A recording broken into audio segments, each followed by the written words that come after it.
What is Bitcoin? Well, if that's the question on your mind, you've come to the right place. Let's begin.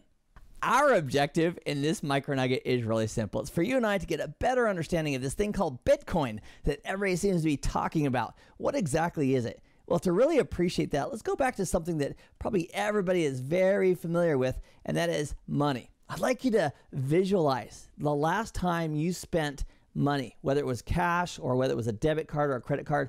What exactly was going on the last time you may have had a transaction? Well, for me, I was trading my money for some type of good or service.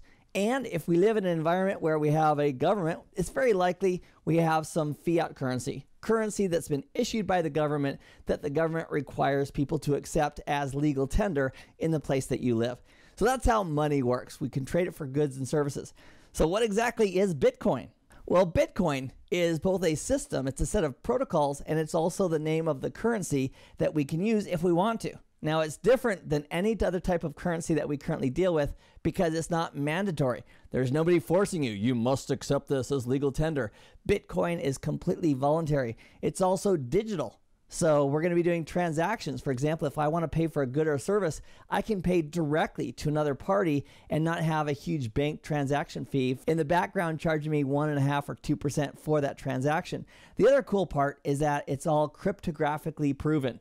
So every transaction is verified. We use public and private keys, and the actual chain of events, I like to call it, it's called the blockchain.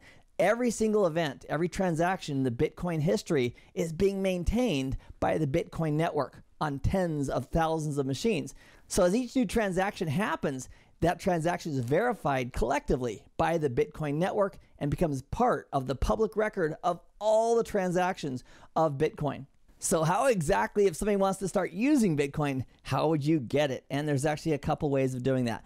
Number one, in the old days, I'm talking about 2 or 3 years ago, a person with a computer could participate in the Bitcoin network to help maintain the blockchain, and they could be rewarded for that. Now today we have high-speed computers and dedicated hardware, so the average user is not going to be able to participate and get any meaningful income by helping to maintain the Bitcoin network. That's all done on very high-speed computers. However, if you want to get Bitcoin, the most likely way of doing it is go to an exchange, just like a stock exchange where you trade your fiat currency for stock.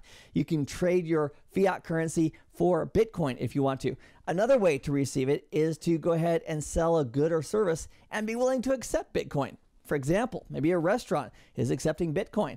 So we go into that restaurant, we have a great meal, we get the bill, and on the bill, we get a QR code. We take out our smartphone, we scan that code, we put in the amount we want to pay, it does an automatic conversion rate.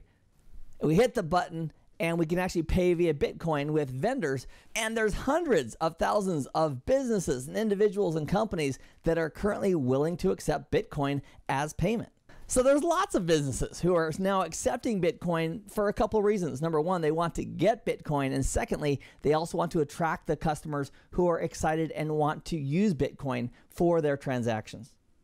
Here's an example of how easy it would be to start using Bitcoin with very, very little overhead. We go out and we create a wallet account, a free one like at blockchain.info. It takes like 5 minutes to set up. We generate this QR code that represents our address inside of the Bitcoin network. And then individuals who want to pay us, they get out their smartphone, they scan that image with their app, and they say, I want to transfer X number of Bitcoin or portions of a Bitcoin, depending on what the exchange rate is.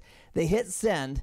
That goes out to the Bitcoin network, which verifies that transaction. We get notified. That transaction becomes part of the history of transactions called the blockchain, and then we can deliver the goods or services in exchange for that Bitcoin. And there's no middleman. We didn't have to get a third party and start paying 1.5% or 2%. It's very, very convenient. I heard people mention that Bitcoin is like the currency for the internet, but the reality is it's not just for the internet. Anybody who has a brick and mortar can very easily accept Bitcoin using some automated and simple tools for customers to pay in Bitcoin.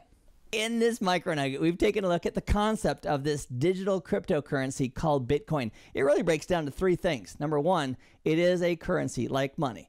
Number two, it's a system. It's a set of protocols that verify each transaction and keep a history of it. It's also a fantastic way to do direct payment from one person to another digitally without a middleman like a bank needing to be involved.